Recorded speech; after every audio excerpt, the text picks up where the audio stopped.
Here's what you don't understand.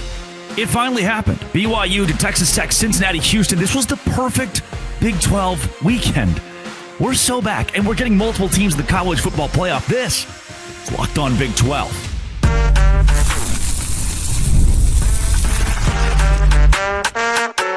You are Locked On Big 12, your daily podcast on the Big 12 Conference. Part of the Locked On Podcast Network, your team every day.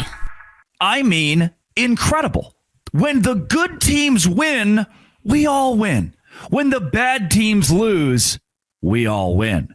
Happy Sunday, everybody. Welcome into Locked On Big 12. I'm Drake Toll from America's #1 Big 12 podcast, Locked On Big 12. Thank you for making this show your first listen every single day. We'll start right there. It was a perfect Saturday because the winners won, because Santa Claus won. No one killed Tim Allen. Then Texas Tech, Houston, BYU. It's set. Right now, the amount of one-loss teams in the Big 12, one-loss conference teams, or undefeated teams in conference, the stage is set for who's going to Arlington. It's not like it was last year. Oh, there's a lot of parity and everyone can beat everyone. Not like you think. Like if you have no losses right now or one loss, like you are teed up. BYU and Cincinnati could play in Arlington because neither team has lost a game in conference play. Then the game of the week, BYU, a miracle win against Iowa State. It's got to be like, it's God. There's no other way to describe what's happening at BYU right now. It's got to be the big man upstairs. If you hit subscribe, I could keep my job. Look at this. This is a masterpiece. I told you, by the way, hey, who's the genius? People are like, oh, is he a genius? I told you that Houston would beat Arizona State. I had +7, so they're going to sprinkle the money line. I've got Houston because the defense is that good. And you could make the excuse. You could say, hey, well, Arizona State didn't have Sam Levitt or Jordan Tyson. BYU lost its senior starting quarterback. Oh, well, so-and-so is playing with a backup quarterback. Do you understand? BYU's playing their entire season with your proverbial backup quarterback. Their version of Cam Rising went down, and they had to go to a freshman who is a world beater and taking the league by storm, by the way. So that's point number one of this whole jobber for me. Jobber is a brand new word for Locked On Big 12, but lock it in. BYU over Iowa State, I will get into very in-depth later in the show.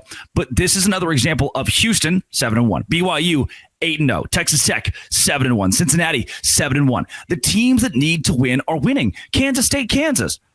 Like, neither of those schools will have an impact on what happens in the Big 12 later in the season. Utah beating Colorado is great. If Colorado beats Utah, it dilutes Texas Tech's win against the Utes. It dilutes BYU's win against the Utes. For TCU, they can be another piece for BYU to beat later in the season as a fringe top 25 team. That only helps the league. So here's what I want to do. I'm going to go through the games this week and kind of my thoughts on each of these. I started recording before the Utah game was over because it was so bloody. Told you. I tried to tell you last week Utah is a top 25 team. Saw it with my own two eyes. A very good football team whose only losses are to two top 10 caliber teams, by the way.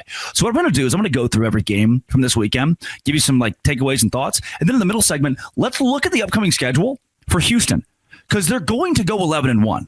Let's look at the upcoming schedule for BYU and what they have the rest of the way, because they could go 12-0. They're still undefeated, boss. Gosh, I'm fired up.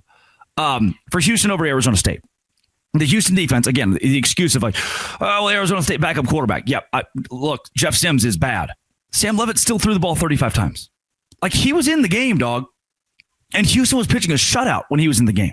For Houston, Connor Wegman, his ability to run the football, 21 carries, 111 yards. Even when Dean Connors wasn't legit, 20 carries, 48 yards is not great. Wegman threw the ball and ran the ball for over 300 yards combined, and throwing the ball 17 for 22, pretty darn efficient, 201 yards, 9.1 yard average, and a touchdown. That's good.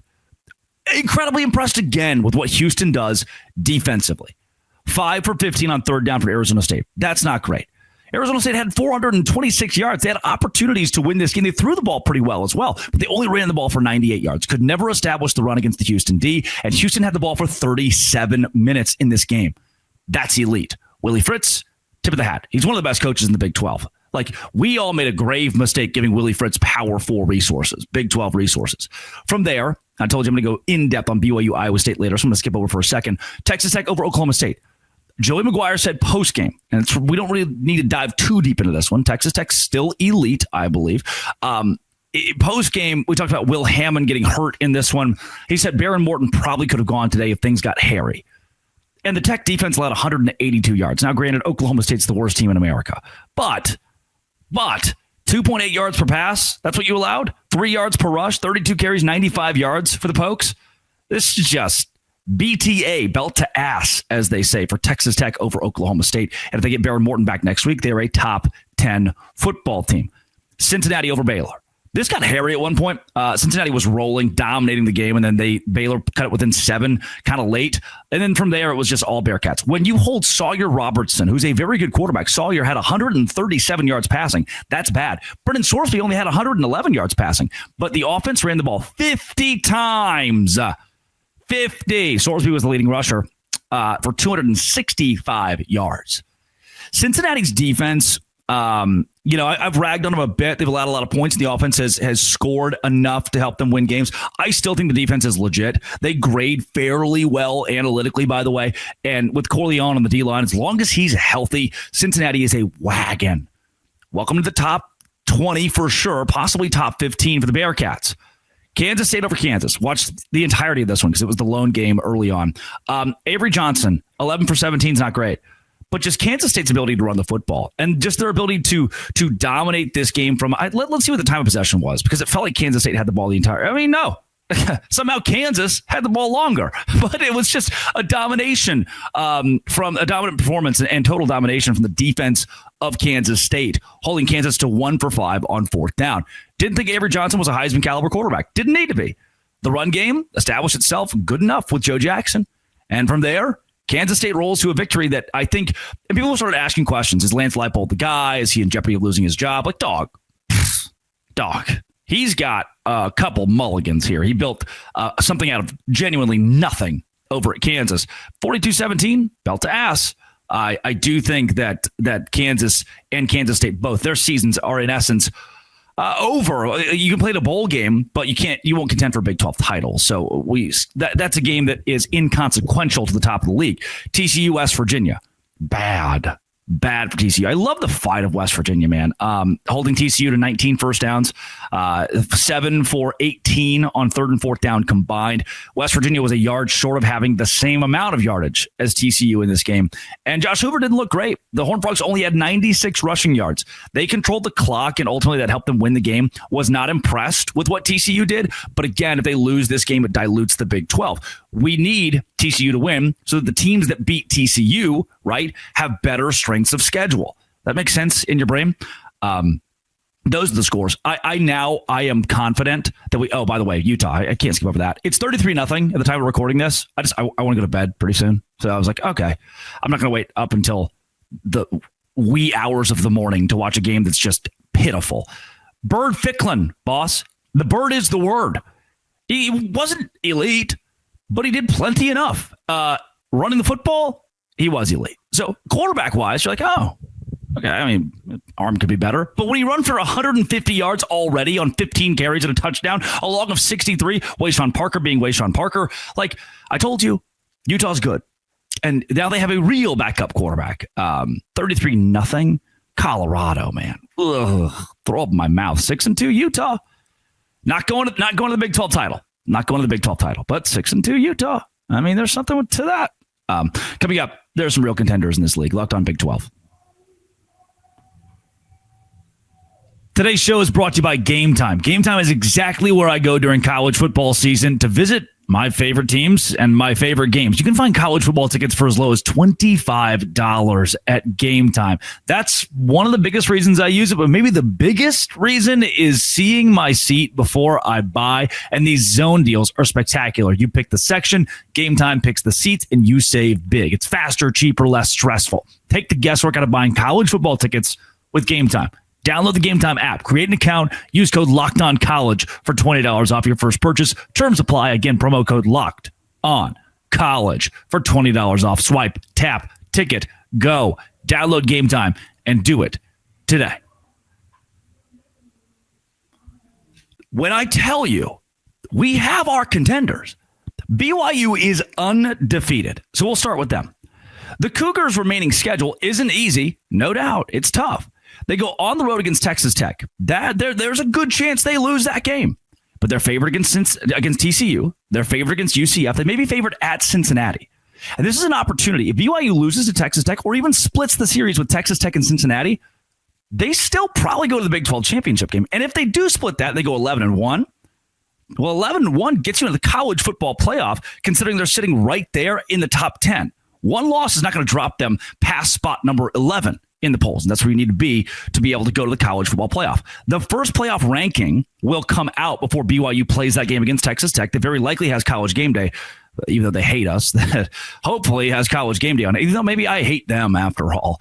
But BYU's got a tough stretch. But I think two of these, like TCU and UCF, are pretty solid. I'm checking those off as wins for BYU. The Texas Tech game and the Cincinnati games are obviously much more complex. But I think we're at least looking at the 10-2 BYU Cougars, and that's a conversation for the college football playoff and another elite season. But if you split those two games, BYU's in the playoff. They just had a road win against Iowa State, who's been ranked for a good portion of the year, just had a ranked win against Utah. Now that they're playing teams, playing big-time competition, and have a bye week to prepare for Texas Tech, I think the BYU Cougars and Bear Bachmeier are not just turning heads at this point. They are legitimate contenders to possibly win the Big 12, to go to Arlington, and to go to the college football playoff. Now, I can talk, and I will talk in the coming weeks about dream scenarios for the Big 12 conference. It is tough considering that you have these contenders. I keep telling you, we need our contenders to win. It's tough seeing that BYU will play Texas Tech, and someone has to lose that game. We'll play Cincinnati, and someone has to lose that game. So let's do Texas Tech next. Can they finish with a college football playoff caliber season, given the rest of their games? Yeah. At Kansas State, confident Texas Tech can win that game for sure, even though Kansas State looks really good. We need Texas Tech as a conference to win that game. After that, BYU at home.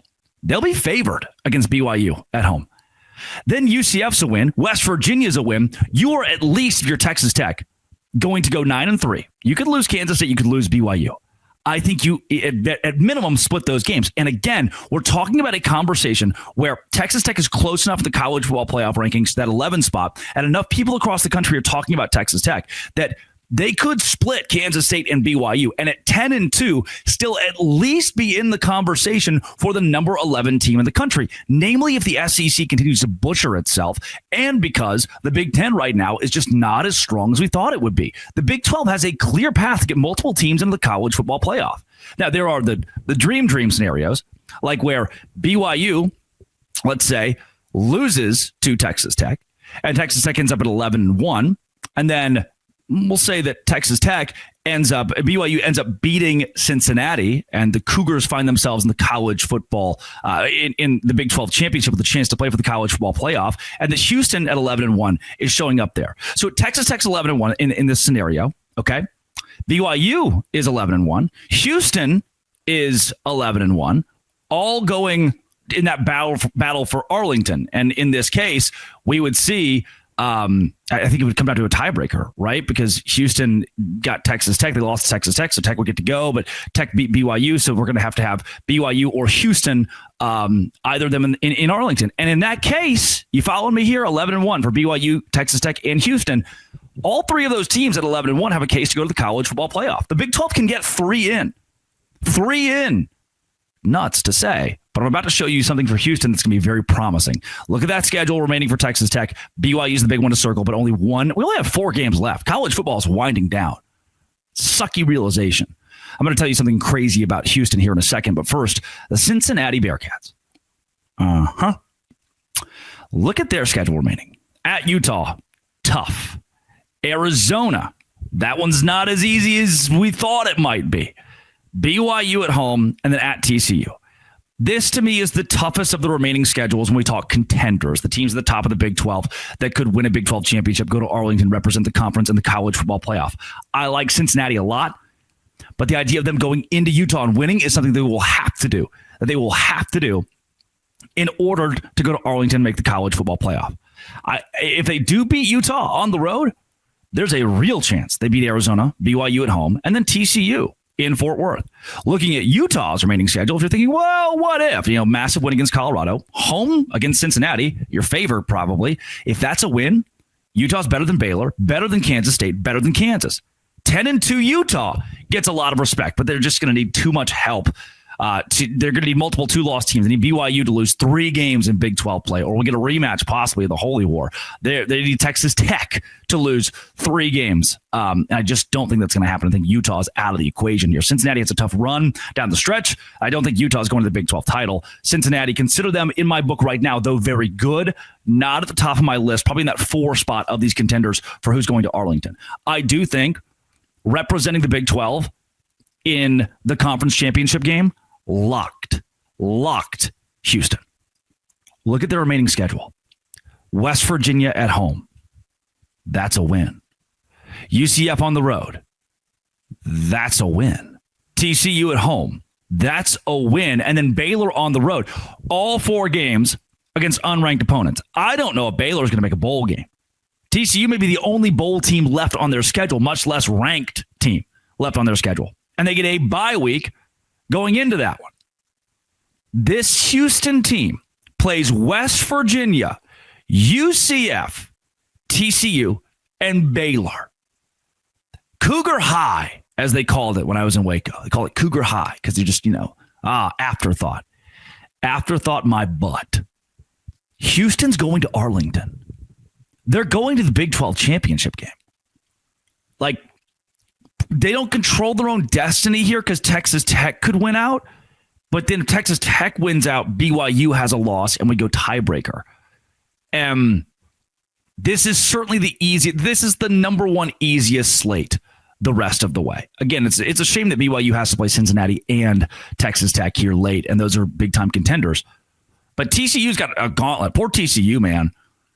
I mean, just by virtue of who they have left on their schedule, 6-2 TCU may have locked in their bowl spot at the perfect time because they have Iowa State. That's tough. BYU on the road, Houston on the road, and Cincinnati at home. That's brutal. They could finish 6-6. Genuinely be a very good 6-6 football team in TCU. But put Houston as the number 1 contender to go to the Big 12 title right now. And they're legit. You should start buying them. I bought them preseason. I told you preseason that they'd be 8-4 at minimum. And they're certainly going to eclipse that. Utah just scored again. Unbelievable. Unbelievable, man. They're good. I told you they're good. Coming up, BYU and Iowa State. God favors the Cougars, man. God favors the Cougars. I don't know how they keep doing it. We keep letting them get away with it. I got chills, dog. This is awesome. I love it. This is the best spot the Big 12's been in since I started hosting this show. We could get multiple teams in the college football playoff. We could see a bunch of 11-1s. Heck yeah. BYU, Iowa State, coming up. Locked on Big 12.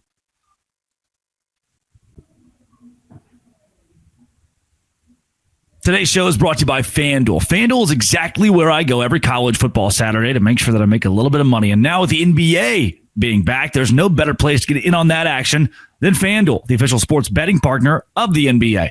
Even if you missed the start of the game and want to have the hot hand, FanDuel has live bets on everything from who will score next to fourth quarter comebacks. Same game parlays give you a shot for a bigger payout as well. It keeps every game exciting, especially when your team is making that late push. Right now, FanDuel is giving new customers $300 in bonus bets if your first $5 bet wins. Head to FanDuel.com to sign up and play your game with FanDuel, the official sports betting partner of the NBA. FanDuel. BYU and Iowa State ends in a crushing loss for BYU after they went down double digits. Rocco Becht led down the field, scored another touchdown for Iowa State to go up 17 points, and they just carried it from there. LJ Martin out of the game, a couple key defensive injuries for BYU, and it was over. Except somehow it didn't happen. If you hit subscribe, I could keep my job. I don't know, man. It's baffling. It blows me away what BYU is doing. I think they really are a good football team. And by the way, I've started recording this before the game is even over because it's over. 41-27, Iowa State just threw yet another interception. By the way, let's go to that stat line. 3 picks for Rocco Becht, 311 yards. And he had to do that because Iowa State got down by double digits. And once they got down, they couldn't continue to run the ball effectively with Carson Hansen without the clock bleeding and Iowa State having an inability to climb back into this game.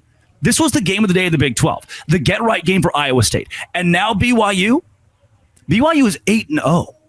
8 wins, 0 losses through their first and only 8 games. That is insane. They just bought themselves a ticket, I would hope, to be in the top 10 though knowing the AP poll voters, they'll likely move BYU to 15th because they have no quality losses.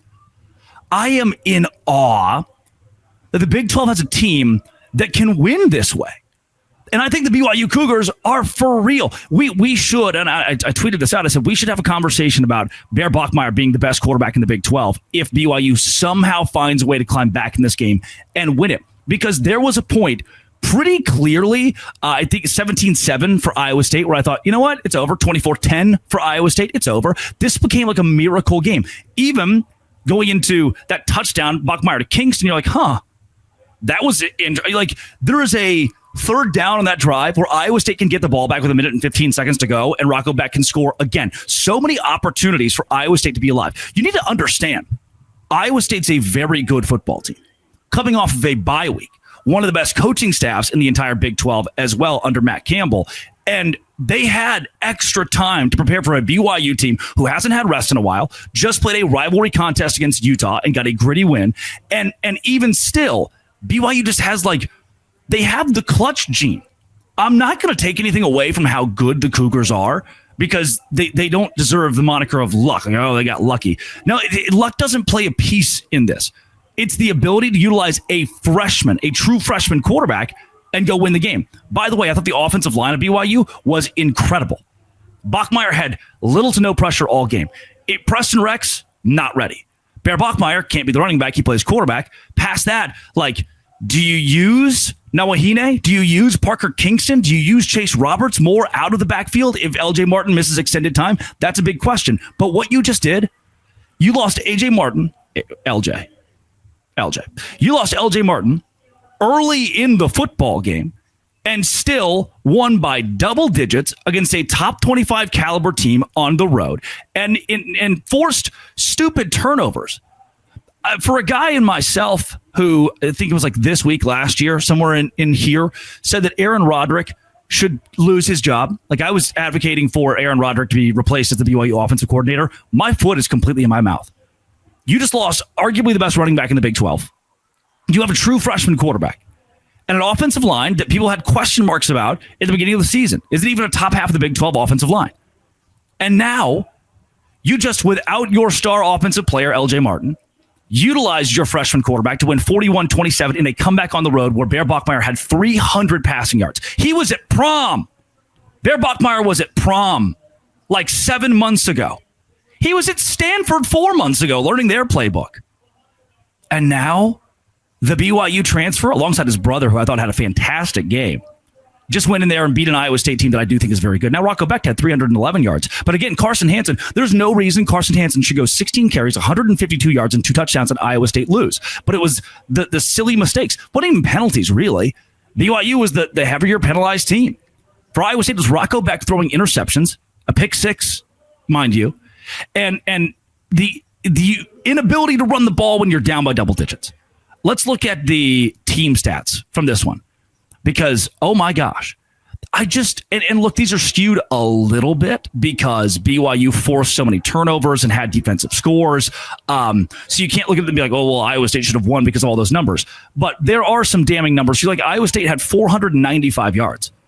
Now, they had the ball more, 32-10, 32 minutes, 10 seconds. BYU, 27 minutes, 50 seconds. But, of course, they had the ball more because BYU kept forcing turnovers. The kid, what an idiotic deal when he just kicked the ball on that punt return. He's like, look at this. Kick. Not good. BYU 17 first downs to Iowa State's 24.